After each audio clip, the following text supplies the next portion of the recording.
Patris et Filii et Spiritus Sancti. Amen. Pax vobis. Et cum spiritu tuo. Chers amis locataires, bonjour. Nous sommes en direct depuis la salle Paul VI pour notre rendez-vous du mercredi avec le Saint-Père pour l'audience générale. Gesù esultò di gioia nello Spirito Santo e disse: Ti rendo lode, o Padre, Signore del cielo e della terra, perché hai nascosto queste cose ai sapienti e ai dotti e le hai rivelate ai piccoli. Sì, o Padre, perché così hai deciso nella tua benevolenza. Tutto è stato dato a me dal Padre mio, e nessuno sa chi è il Figlio se non il Padre, né chi è il Padre se non il Figlio, e colui al quale il Figlio vorrà rivelarlo. Parola del Signore.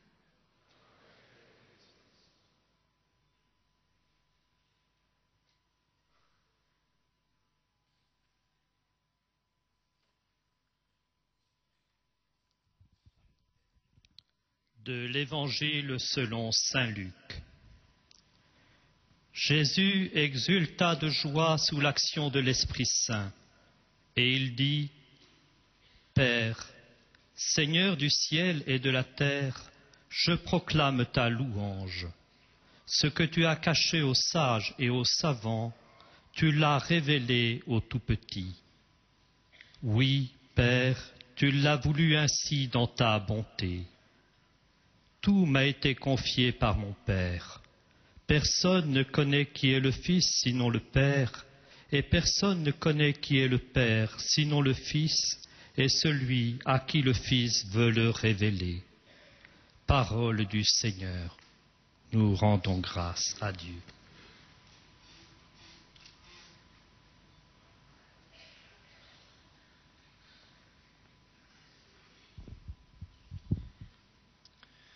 A reading from the Gospel of Luke. Jesus rejoiced in the Holy Spirit and said, I thank you, Father, Lord of heaven and earth, that you have hidden these things from the wise and understanding and revealed them to babes. Yes, Father, for such was your gracious will. All things have been delivered to me by my Father, and no one knows who the Son is except the Father, or who the Father is except the Son, and those to whom the Son chooses to reveal him. The word of the Lord.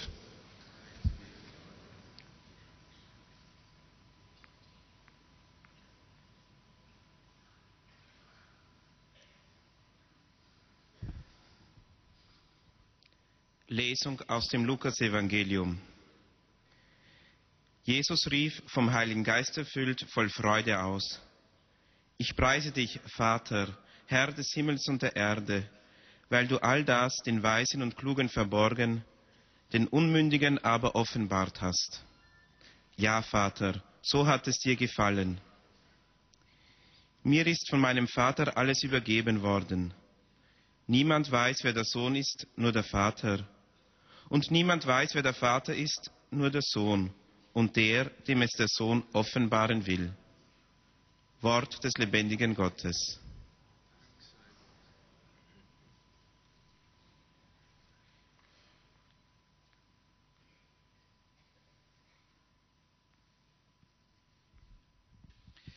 Lectura del Santo Evangelio según San Lucas. En aquel tiempo, lleno de la alegría del Espíritu, exclamó Jesús: Te doy gracias, Padre, Señor del cielo y de la tierra, porque has escondido estas cosas a los sabios y a los entendidos, y las has revelado a la gente sencilla. Sí, Padre, porque así te ha parecido bien. Todo me lo ha entregado mi Padre, y nadie conoce quién es el Hijo sino el Padre, ni quién es el Padre sino el Hijo, y a aquel a quien el Hijo se lo quiera revelar. Palabra del Señor.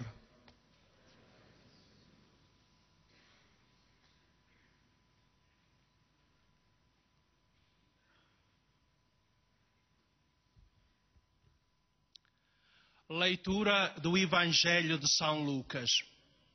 Naquele momento, Jesus exultou de alegria pela ação do Espírito Santo e disse: Eu te bendigo, ó Pai, Senhor do céu e da terra, porque escondeste estas verdades aos sábios e aos inteligentes e as revelaste aos pequeninos.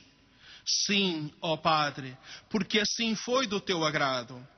Tudo me foi entregue por meu Pai, e ninguém sabe o que é o Filho senão o Pai, nem o que é o Pai senão o Filho, e aquele a quem o Filho quiser revelar. Palavra da salvação.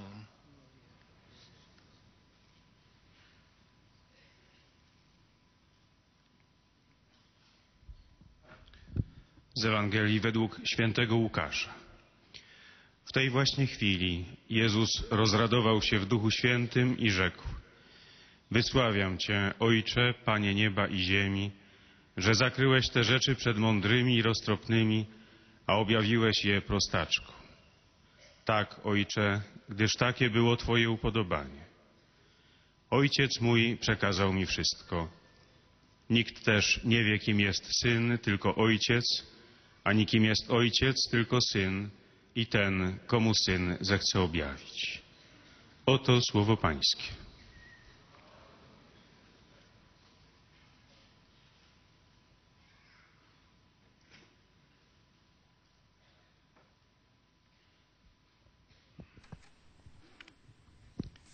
Cari fratelli e sorelle, aujourd'hui, je voudrais vous parler de Jeanne d'Arc, une jeune sainte de la fin du Moyen Âge, morte à 19 ans dans l'année 1431. Cette sainte française, citée plusieurs fois dans le catéchisme de l'Église catholique, est particulièrement proche de Sainte Catherine de Sienne, patronne d'Italie et d'Europe, dont j'ai parlé lors d'une catéchèse récente. Ce sont de jeunes femmes du peuple laïques, consacrées dans la virginité, de mystiques engagés, pas dans un cloître, mais au milieu des réalités les plus dramatiques de l'Église et du monde de leur époque. Ce sont peut-être les figures les plus marquantes de ces femmes fortes et, à la fin du Moyen Âge, portèrent sans crainte la grande lumière de l'Évangile dans les événements complexes de l'histoire. Nous pourrions les approcher aux saintes femmes qui restèrent sous le calvaire, proches de Jésus crucifié et à sa mère, Marie, alors que les apôtres s'était échappé et même Pierre l'avait renié 3 fois. L'Église, à cette époque-là, vivait la crise du grand schisme d'Occident, durée presque 40 ans.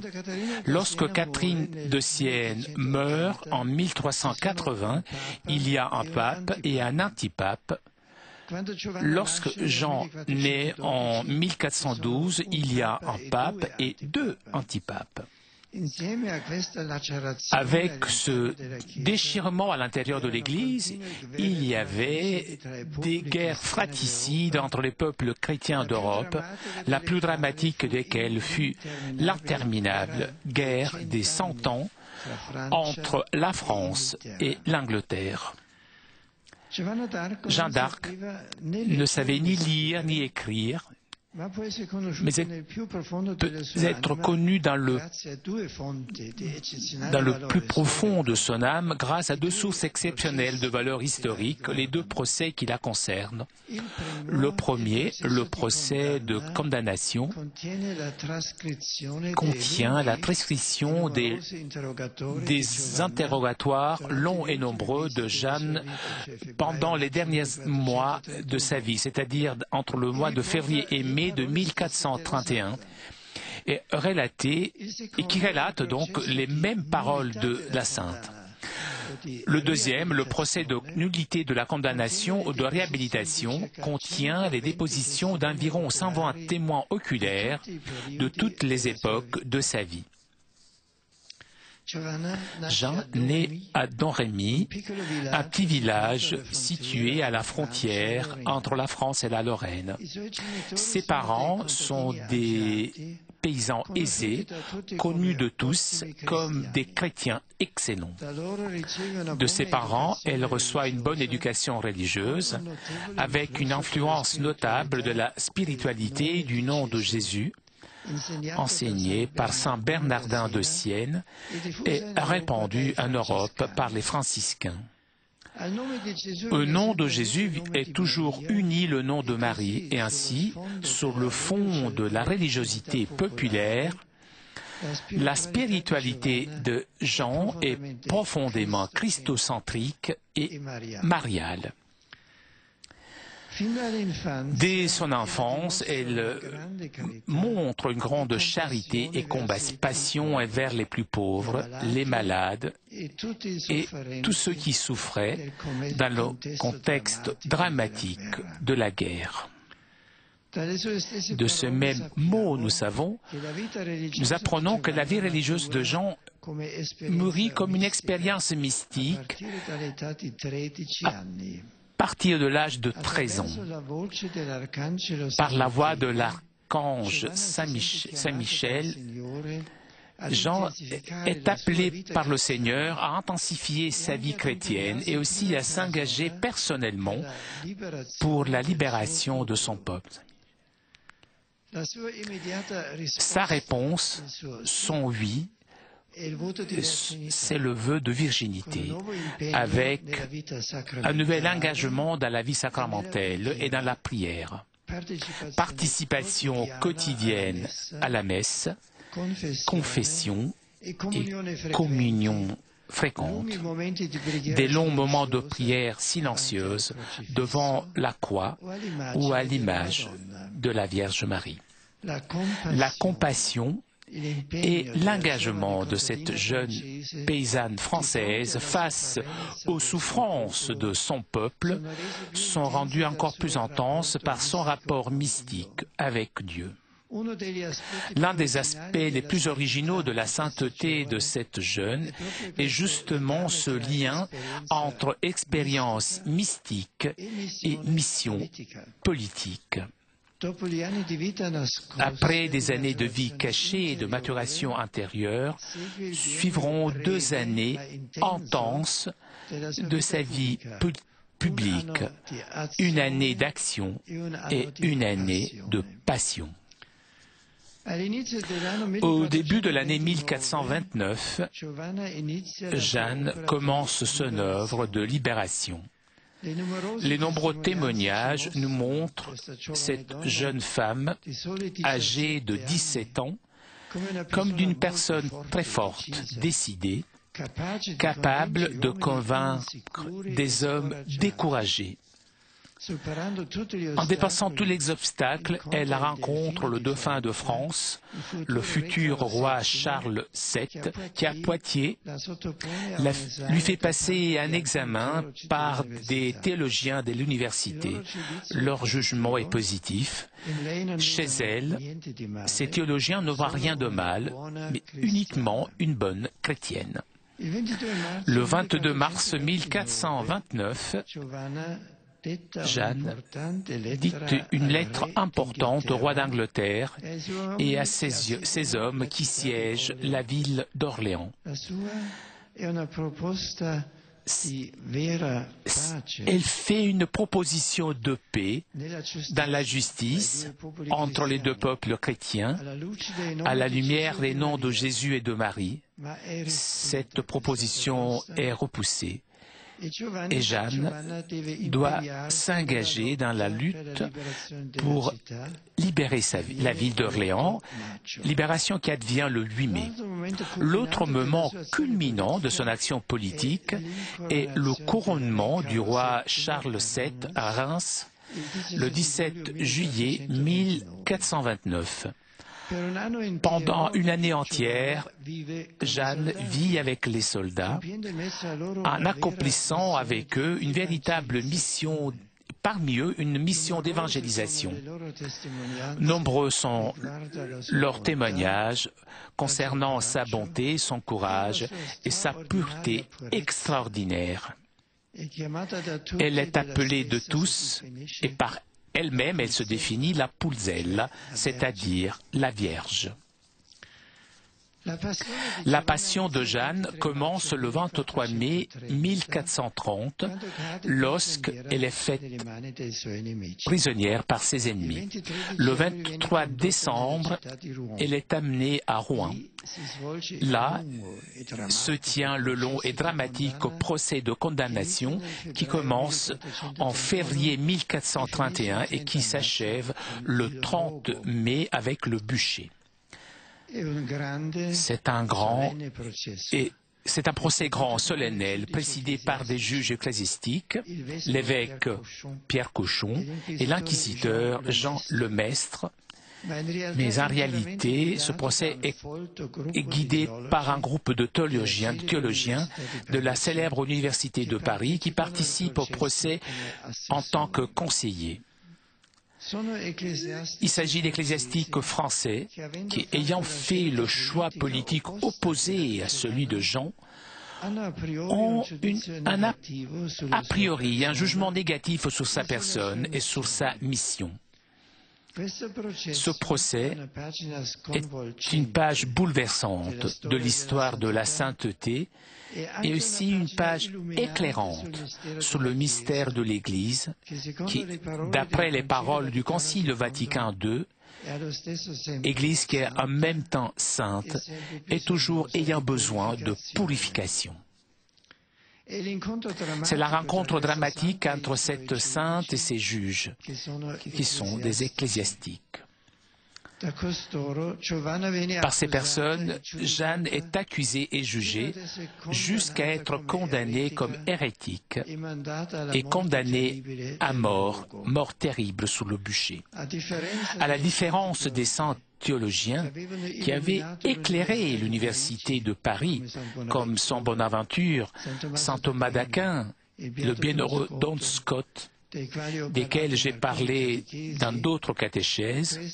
Ces juges, ce sont des théologiens auxquels manque la charité et l'humilité de voir chez cette jeune femme l'action de Dieu. Nous viennent à l'esprit que nous avons entendus, les mots de Jésus selon lesquels les mystères de Dieu sont révélés à tous ceux qui ont le cœur des petits, alors que ces paroles restent cachées aux savants et aux sages, qui n'ont pas l'humilité. Donc les juges de Jeanne sont radicalement incapables de la comprendre, de voir la beauté de son âme. Ils ne savaient pas qu'il condamnait une sainte. L'appel de Jeanne au jugement du pape au 24 mai est repoussé par le tribunal. Le matin du 30 mai, elle reçoit pour la dernière fois la Sainte Communion en prison et elle est amenée au supplice dans la place du Vieux Marché. Elle demande à l'un des prêtres de garder devant le bûcher une croix de procession. Et donc elle meurt en regardant Jésus crucifié et en prononçant à plusieurs reprises et à haute voix le nom de Jésus. Environ 25 ans plus tard, le procès de nullité, ouvert sous l'autorité du pape Calixte III, s'achève avec une sentence solennelle qui déclare nulle la condamnation. Ce long procès, qui avait recueilli les dépositions de témoins et des jugements de beaucoup de théologiens, tous favorables à Jeanne, met en lumière, en évidence, son innocence et sa fidélité parfaite à l'Église. Jeanne d'Arc sera ensuite canonisée par Benoît XV dans l'année 1920. Chers frères et sœurs, le nom de Jésus, invoqué par notre sainte jusqu'aux derniers instants de sa vie terrestre, était comme la continuation, la respiration de son âme, comme le battement de son cœur, le centre de toute sa vie. Le mystère de la charité de Jeanne d'Arc, qui avait fasciné le poète Charles Péguy, et cet amour total de Jésus et du prochain en Jésus et pour Jésus. Cette sainte avait compris que l'amour embrasse toute la réalité de Dieu et de l'homme, du ciel, de la terre, de l'Église et du monde. Jésus est toujours à la première place dans sa vie. D'après son expression si belle, notre Seigneur servit toujours le premier.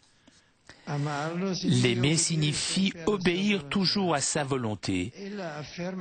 Elle affirme avec une confiance et un abandon total. Je me confie à Dieu, mon Créateur, je l'aime de tout mon cœur. Avec le vœu de virginité, Jeanne consacre de façon totale toute sa personne à l'unique amour de Jésus. C'est sa promesse faite à notre Seigneur de garder sa virginité de corps et d'âme. La virginité de l'âme est l'état de grâce, valeur suprême. Pour elle, plus précieux même que sa vie. C'est un don de Dieu qu'elle doit être reçue et gardée avec humilité et confiance. L'un des textes les plus connus du premier procès concerne justement cela. Elle dit, interrogée, pour savoir si elle savait d'être dans la grâce de Dieu, elle répond, si je n'y suis pas, que Dieu veuille bien me mettre dans sa grâce. Si j'y suis, que Dieu veuille bien me garder dans cette grâce. Notre sainte vit la prière dans la forme d'un dialogue avec le Seigneur qui illumine aussi son dialogue avec ses juges et lui donne paix et assurance. Elle demande avec confiance, mon Dieu, en honneur de votre sainte passion, je vous demande, si vous m'aimez, de me révéler comment je dois répondre à ces hommes d'Église. Jésus est contemplé par Jeanne comme le roi du ciel et de la terre. Donc, sous sa bannière, Jeanne fit peindre l'image de notre Seigneur qui tient le monde, icône de sa mission politique. La libération de son peuple est une œuvre de justice humaine que Jeanne réalise dans la charité par amour de Jésus. Son exemple est un exemple de sainteté pour les laïcs engagés dans la vie politique, surtout dans les situations les plus difficiles. La foi est la lumière qui guide chaque choix, comme témoignera un siècle plus tard un autre grand saint, l'anglais Thomas More. Chez Jésus, Jeanne contemple aussi toute la réalité de l'Église, l'Église triomphante du ciel, comme l'Église militante de la terre. D'après ces paroles, notre Seigneur et l'Église ne font que un. Cette affirmation citée dans le catéchisme de l'Église catholique a un caractère vraiment héroïque dans le contexte du procès de condamnation face à ces juges, hommes d'Église, qui la poursuivent et qui la condamnent. Dans l'amour de Jésus, Jeanne trouve la force d'aimer l'Église jusqu'au bout, même dans le moment de sa condamnation. J'aime rappeler comme Sainte Jeanne d'Arc ait eu une influence profonde sur une jeune sainte de l'époque moderne, Thérèse de l'Enfant Jésus. Dans une vie complètement différente, passée dans un monastère cloîtré. La carmélite de Lisieux était très proche de Jeanne, en vivant dans le cœur de l'Église et participant aux souffrances du Christ pour le salut du monde. L'Église les a réunis comme patronne de la France après la Vierge Marie. Sainte Thérèse avait exprimé son désir de mourir comme Jeanne, prononçant le nom de Jésus. Et elle était animée par ce même grand amour envers Jésus et le prochain vécu dans la virginité consacrée. Chers frères et sœurs, avec son témoignage lumineux, Sainte Jeanne d'Arc nous invite à une mesure haute de la vie chrétienne, faire de la prière le fil conducteur de nos journées, avoir une confiance pleine pour réaliser la volonté de Dieu, quelle qu'elle soit, vivre la charité sans favoritisme, sans limite, et puisant comme elle dans l'amour de Jésus, un amour profond pour son Église. Merci.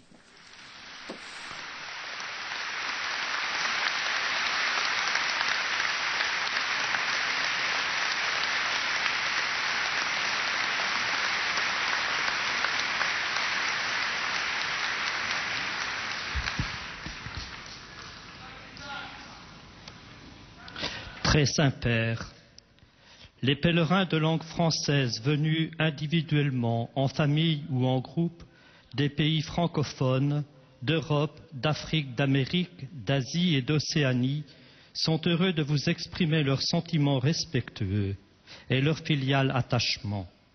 Ils vous assurent de leur prière pour votre personne et pour votre ministère de successeur de Pierre. À la fin de cette audience, nous chanterons le Notre Père en latin, que vous pouvez trouver au verso de votre billet d'audience. Puis le Saint-Père donnera la bénédiction apostolique. Il l'accorde aussi à toutes les personnes qui vous sont chères, spécialement aux enfants, aux malades et aux personnes qui sont dans l'épreuve. Il bénira également les chapelets et les autres objets de dévotion que vous avez apportés à cette intention.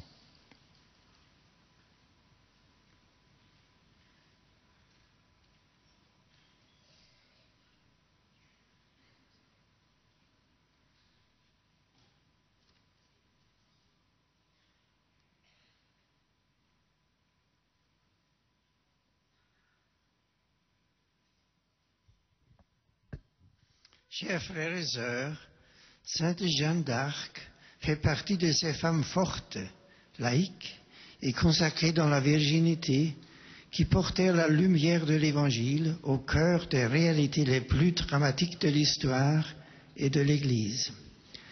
Née à Domremy en 1412, elle reçut de ses parents l'amour des noms de Jésus et de Marie, apprenant à compatir aussi à la souffrance des autres à l'époque terrible de la guerre de 100 ans. À l'âge de 13 ans, Jeanne se sent appelée par le Seigneur, par la voix de l'archange Saint-Michel, à intensifier sa vie chrétienne et à s'engager pour la libération de son peuple. Le lien étroit entre expérience mystique et mission politique est un des aspects originaux de la sainteté de Jeanne.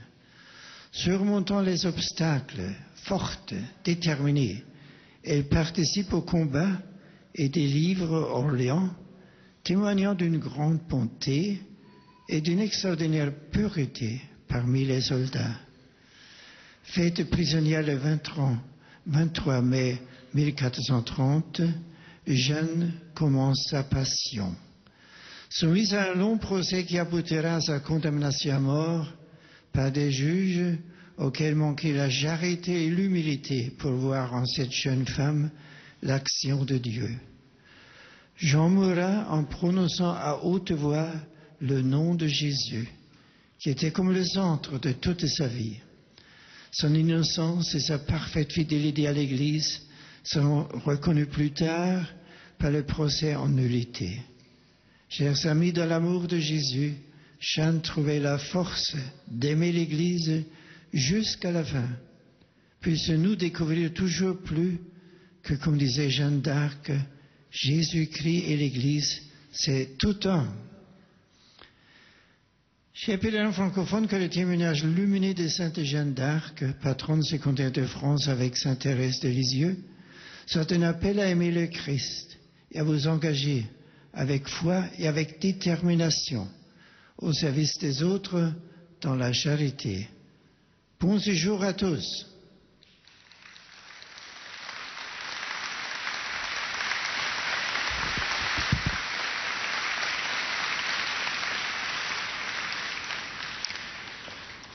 Most Holy Father, the English-speaking visitors and pilgrims are happy to have this occasion to express to you their sentiments of respect and esteem, and to assure you of their prayers for your ministry as the successor of Peter.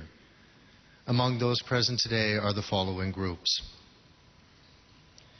From Great Britain, a group of British Army chaplains. From Hong Kong, students and staff from Tak Sun Secondary School.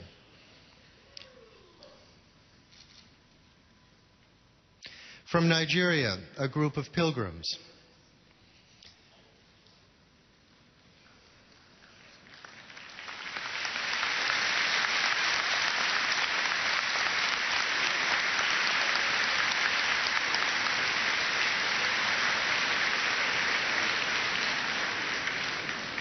From the United States of America, students and faculty from the University of Delaware, Newark, Delaware.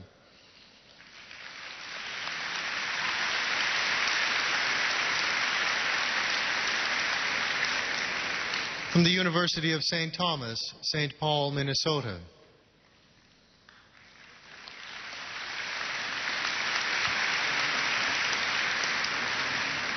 St. John University, Queens, New York, Rome program.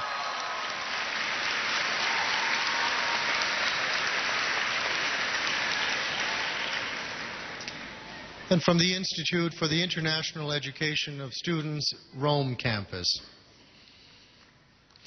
At the end of the audience, His Holiness will lead us in singing the Our Father in Latin.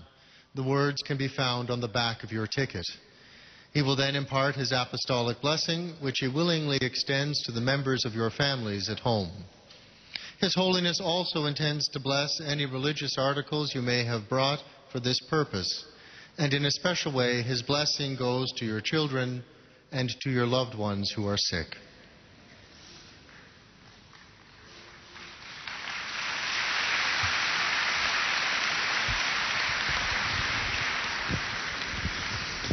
Dear brothers and sisters, our catechesis today deals with St. Joan of Arc, one of the outstanding women of the later Middle Ages.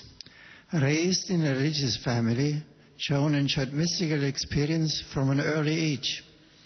At a time of crisis in the Church and of war in her native France, she felt God's call to a life of prayer and virginity, and to personal engagement in the liberation of her compatriots.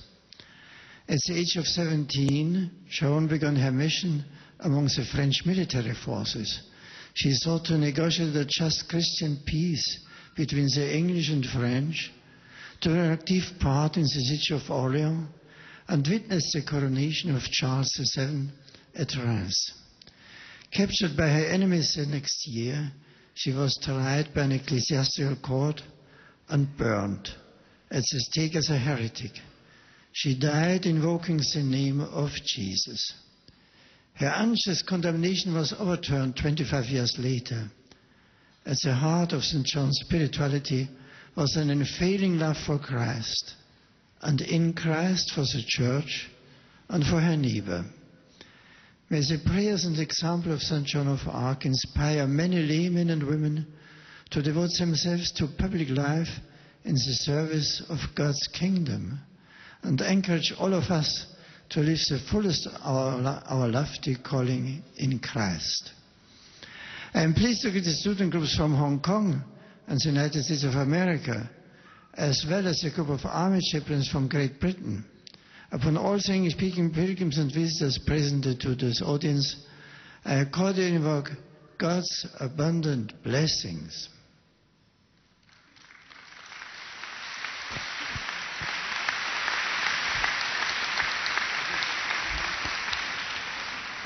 Heiliger Vater, die Pilger und Besucher aus den Ländern deutscher Sprache bekunden Ihnen, dem Nachfolger des heiligen Petrus, durch die Teilnahme an dieser Audienz aufrichtige Verbundenheit, Dankbarkeit und Verehrung. Sie versichern Sie zugleich Ihres besonderen Gebetsgedenkens für Ihren apostolischen Dienst als Hirte der universalen Kirche. Bei der heutigen Audienz sind folgende Gruppen gemeldet: aus der Bundesrepublik Deutschland, Pilgergruppen aus Gillenfeld sowie aus Worms, der Familienkreis Obernburg und ferner das Leibniz-Gymnasium Potsdam. Zum Schluss dieser Audienz singen wir gemeinsam das Vaterunser in lateinischer Sprache. Der Text befindet sich auf der Rückseite der Einlasskarten. Danach wird der Heilige Vater allen Anwesenden den apostolischen Segen erteilen. Gern schließt er darin ihre Angehörigen ein, besonders die Kranken und die Kinder. Zugleich segnet er auch die Rosenkränze und die übrigen Andachtsgegenstände, die sie dafür mitgebracht haben.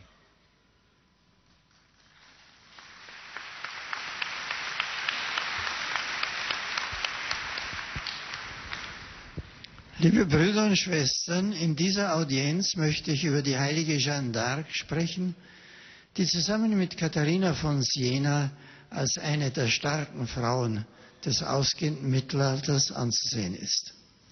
Es war die Zeit des großen abendländischen Schismas, 2 oder 3 Päpste standen gegeneinander und ständiger Krieg in Europa, an erster Stelle der 100-jährige Krieg zwischen England und Frankreich.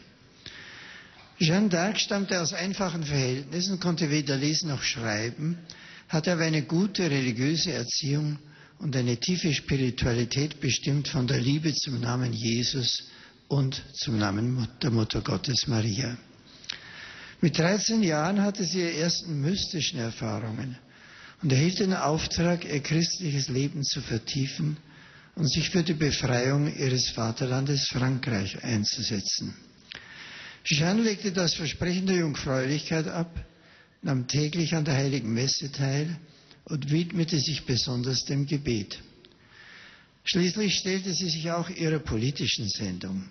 Sie traf den französischen Dauphin, nahm am Feldzug zur Befreiung der Stadt Orléans teil und erlebte den Erfolg ihrer Mission in der Krönung König Karls VII. In Reims. Wenige Zeit darauf begann aber der Leidensweg der Jungfrau von Orléans. Verraten, gefangen genommen und ihren Feinden ausgeliefert, kam es zum kirchlichen Prozess gegen sie, dessen Tribunal den Theologen der Pariser Universität hörig war, die andere politische Ziele als Jeanne verfolgten. Ihre Berufung an den Papst wurde abgelehnt und sie wurde als Ketzerin verurteilt. Am 30. Mai 1431 wurde die erst 19-jährige Jeanne in Rouen auf dem Scheiterhaufen verbrannt, während sie mit Blick auf den Gekreuzigten laut den Namen Jesu anrief.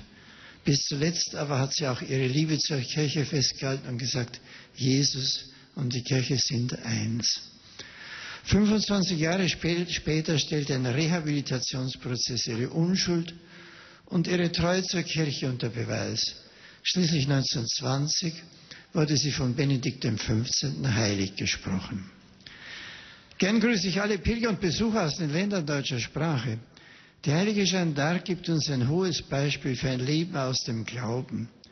Das Gebet möge der Leitfaden auch in unserem Alltag sein, ebenso das Vertrauen in Gottes Güte und die Liebe zum Nächsten, indem wir Christus erkennen. Umso mehr werden wir lebendige Glieder der Kirche und können sichtbar machen, dass Christus und Kirche zusammengehören. Der Herr segne euch alle.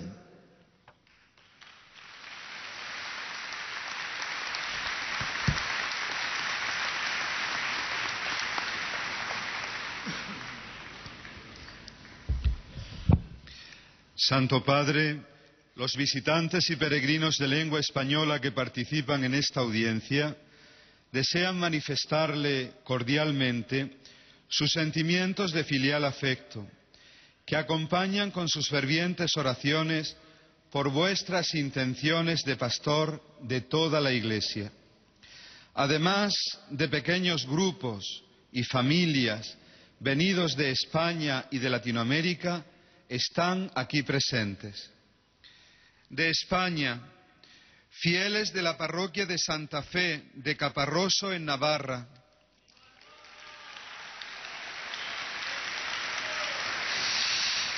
hermanos de la cofradía de nuestro Padre Jesús Nazareno de la Fuensanta de Morón de la Frontera en Sevilla,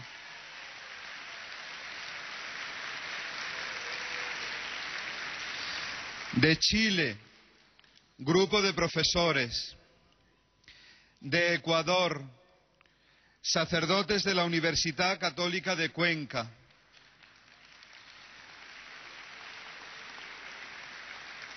al final de la audiencia se cantará el Padre Nuestro en latín, cuyo texto se encuentra en el dorso del billete de entrada a esta audiencia. Después, el Santo Padre impartirá a todos los presentes la bendición apostólica, que extiende complacido a sus familiares, especialmente a los niños, a los enfermos y a cuantos sufren.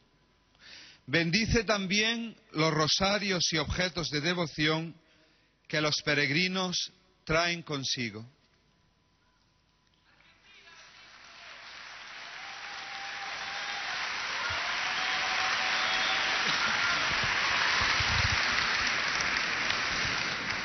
Queridos hermanos y hermanas, Santa Juana de Arco nació en Domremy, Francia, en el seno de una familia campesina acomodada, en la que recibió una buena educación cristiana.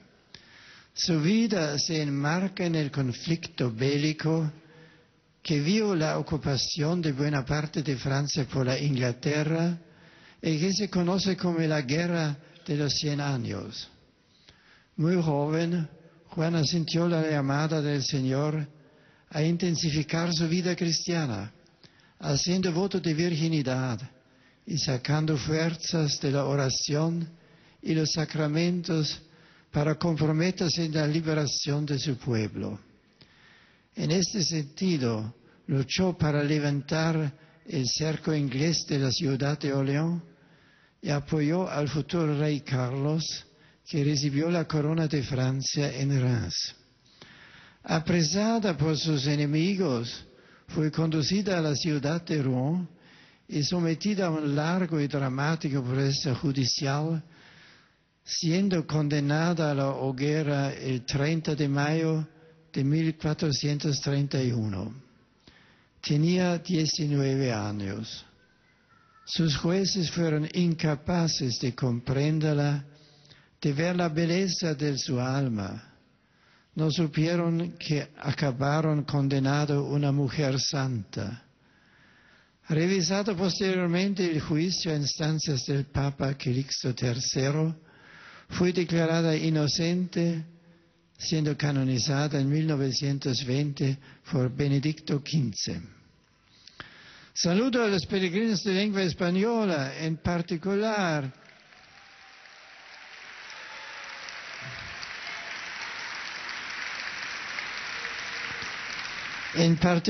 a los fieles de la parroquia de Santa Fe, a los hermanos de la cofradía de nuestro Padre Jesús Nazareno de la Fuensanta, de Morón, de la Frontera, a los profesores venidos de Chile, así como a los demás grupos procedentes de España, México y otros países latinoamericanos.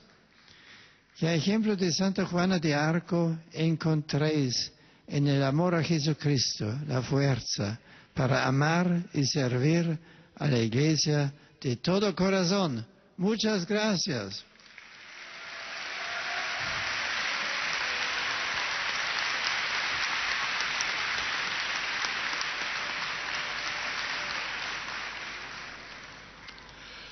Santo Padre, os peregrinos da língua portuguesa presentes nesta audiência testemunham a vossa santidade sentimentos de gratidão e afeto filial que acompanham com as suas orações pelas vossas intenções de pastor universal da Igreja. Participam nesta audiência diversas pessoas e famílias vindas por conta própria de diversos países da língua oficial portuguesa, nomeadamente alguns sacerdotes da Diocese de Alagoinhas com o seu bispo. No final da audiência, cantaremos o Pai Nosso em latim, cujo texto se encontra nas costas do bilhete de ingresso que têm. Depois, o Santo Padre concederá a todos os presentes a bênção apostólica, extensiva aos seus familiares, especialmente aos doentes e às crianças. Abençoará igualmente todas as lembranças e objetos religiosos que os peregrinos tenham consigo.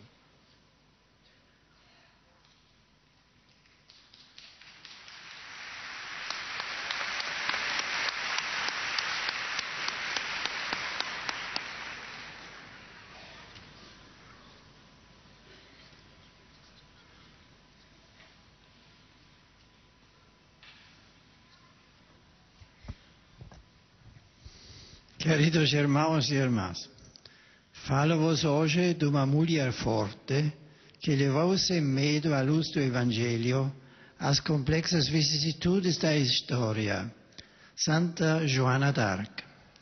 Desde a infância mostra grande compaixão pelos pobres e atribulados no contexto de uma guerra sem fim entre a França e a Inglaterra.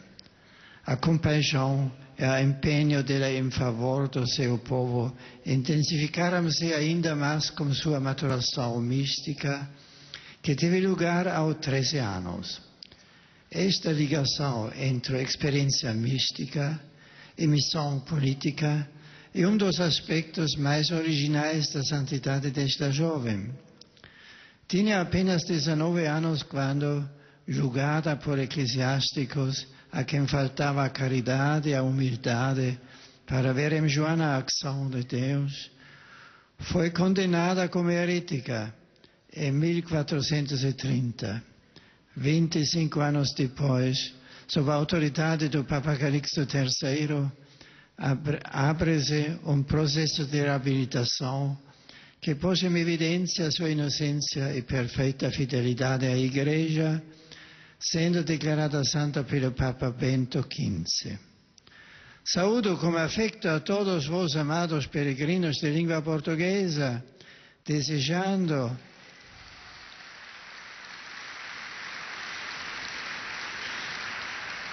que esta peregrinação a Roma vos encha de luz e fortaleza no vosso testemunho cristão, para confessar de Jesus Cristo como único Salvador e Senhor da vossa vida. Fora dele não há vida nem esperança de a ter. Com Cristo ganha sentido a vida que Deus vos confiou. Para cada de vós e família, a minha bênção. Nous sommes toujours en direct de la salle Paul VI pour notre rendez-vous du mercredi avec le Saint-Père pour l'audience générale. Saint-Père qui a salué les fidèles de langue française, anglaise, allemande, espagnole, portugaise. Et le Saint-Père s'adressera maintenant aux fidèles polonais. Zapewnić o swojej gorącej modlitwie we wszystkich intencjach związanych z posługą następcy Piotra.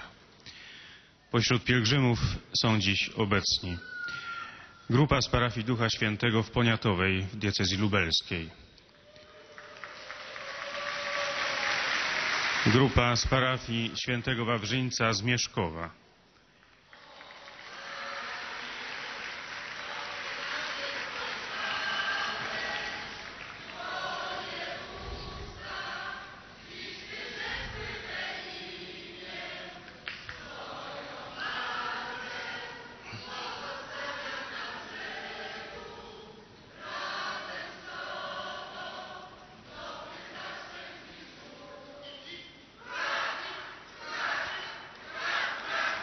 Grupa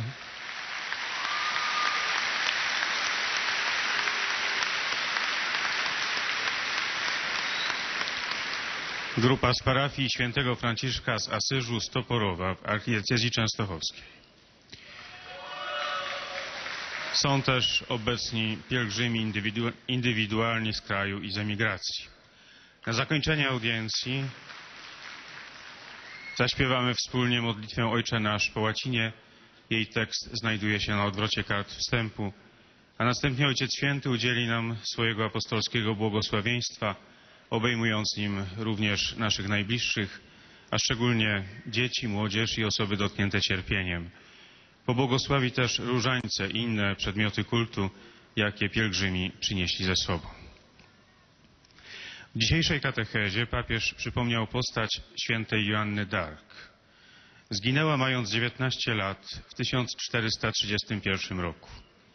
Była mistyczką żyjącą nie w konwencie, a w centrum dramatycznej rzeczywistości Kościoła jej czasów.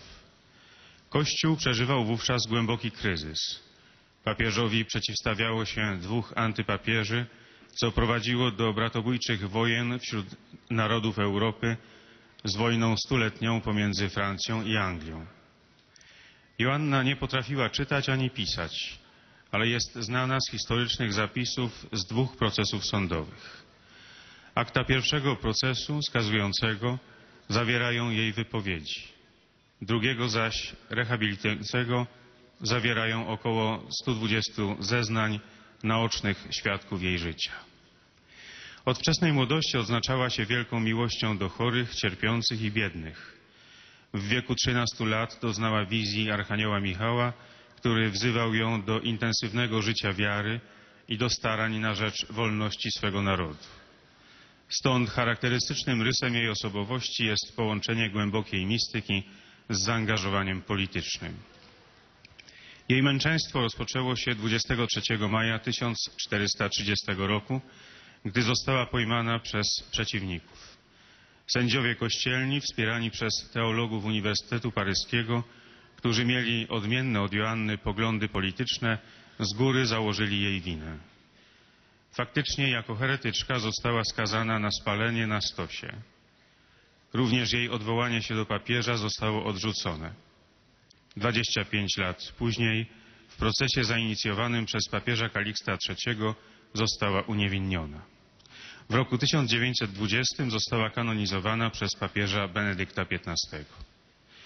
Święta Joanna d'Arc uczy nas, by modlitwa była przewodniczką naszego życia, byśmy mieli ufność, gdy staramy się spełniać Bożą wolę, byśmy pełnili dzieła miłosierdzia, czerpiąc z miłości Chrystusa, aby miłować Kościół nawet wtedy, gdy ludzie Kościoła nie dorastają do Jego świętości.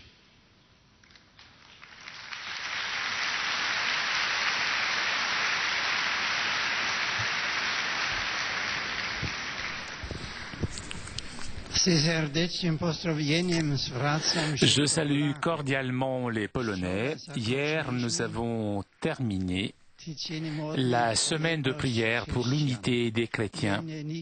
Toutefois, nous ne pouvons jamais cesser de prier et d'entreprendre des initiatives pour construire l'unité fraternelle des disciples de Christ. Sa prière nous interpelle. Saint-Père, garde en ton nom tous ceux que tu m'as donnés pour qu'ils soient une seule chose, comme nous. Et nous arrivons maintenant aux salutations des fidèles de langue italienne.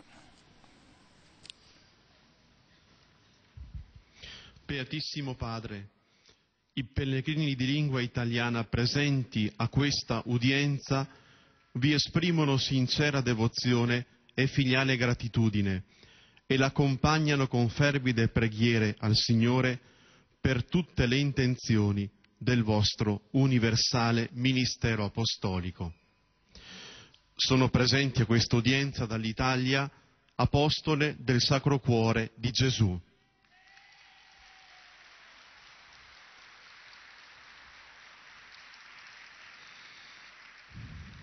Gruppi di fedeli dalle parrocchie Santa Maria Nascente e San Genesio in Brescello.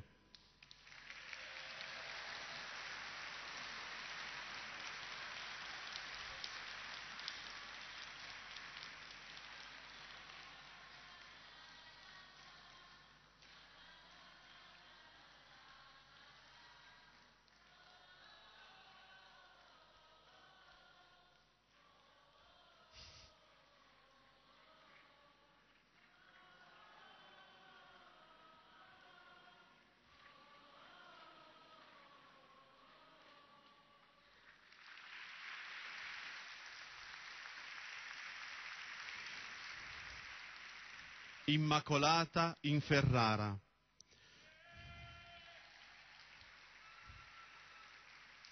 San Giovanni Battista in Pila.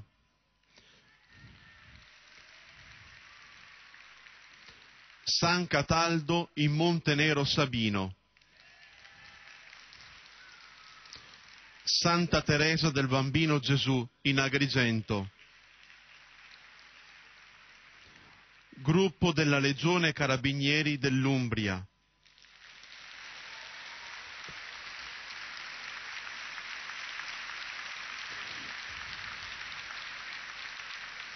Gruppo delle Acli di Campobasso.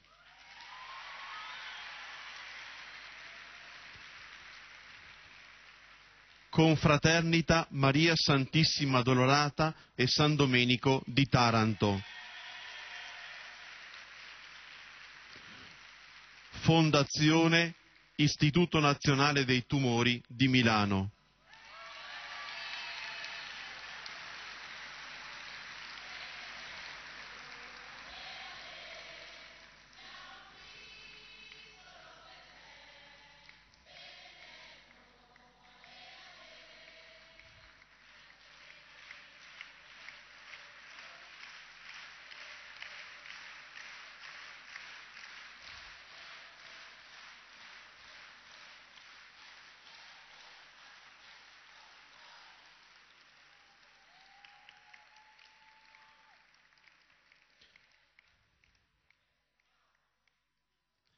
Associazione Medici Cattolici della Diocesi di Nola. Sindacato Nazionale Pensionati della Confagricoltura. Unione Generale del Lavoro.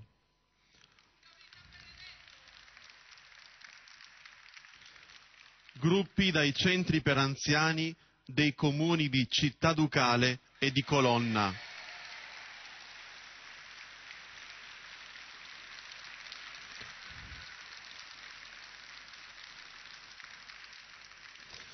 Gruppi di studenti, Istituto alle Stimate di Verona.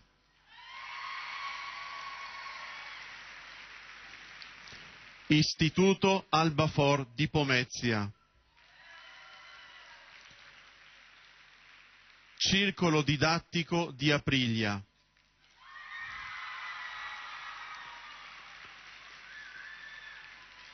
Scuola Buonarroti di Mondragone.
Scuola Deledda di Ginosa.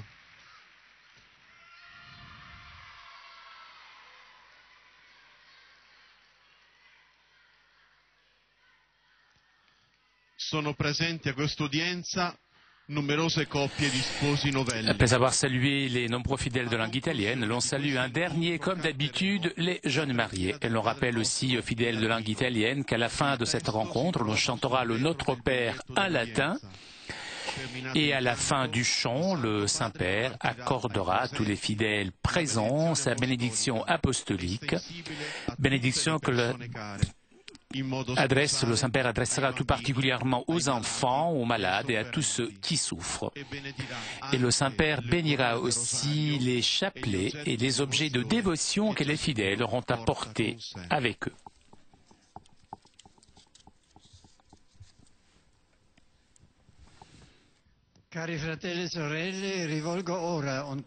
J'adresse mes salutations cordiales aux pèlerins de langue italienne.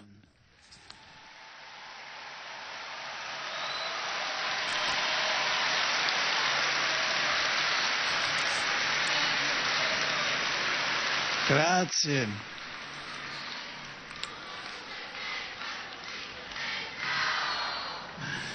Je salue tout particulièrement les fidèles de la paroisse de Brescello, aux représentants de la Légion des Carabiniers de la Ombrie, ainsi que les membres de l'Eacli de Campobasso.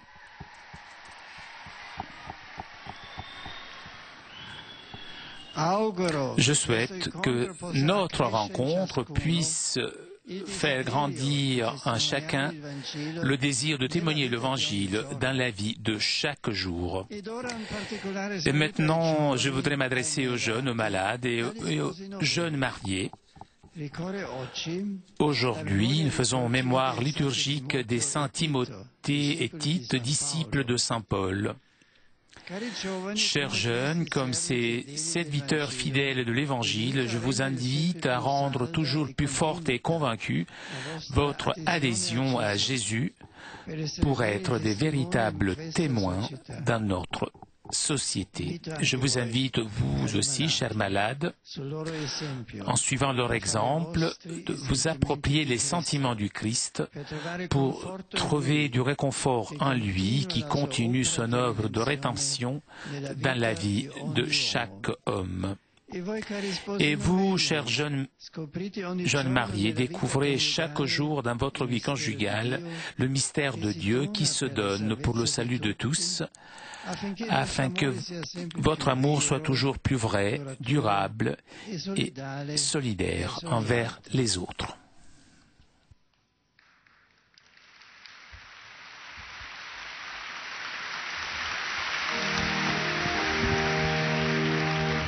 Pater noster, qui es in celis, sanctificetur nomen tuum, adveniat regnum tuum, fiat voluntas tua, sicut in cielo et in terra.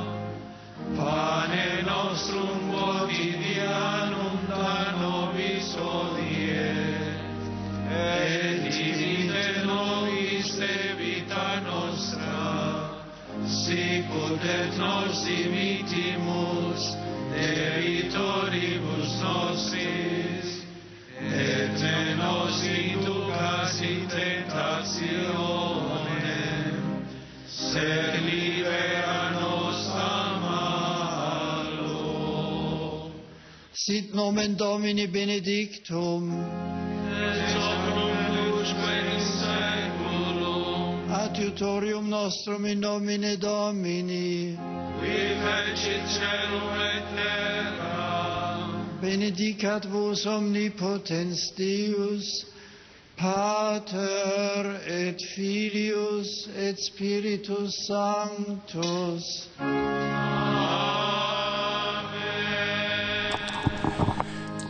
Chers amis, nous arrivons à la conclusion de notre liaison avec Rome. Prochain rendez-vous avec le Saint-Père dimanche prochain pour la prière de l'Angelus.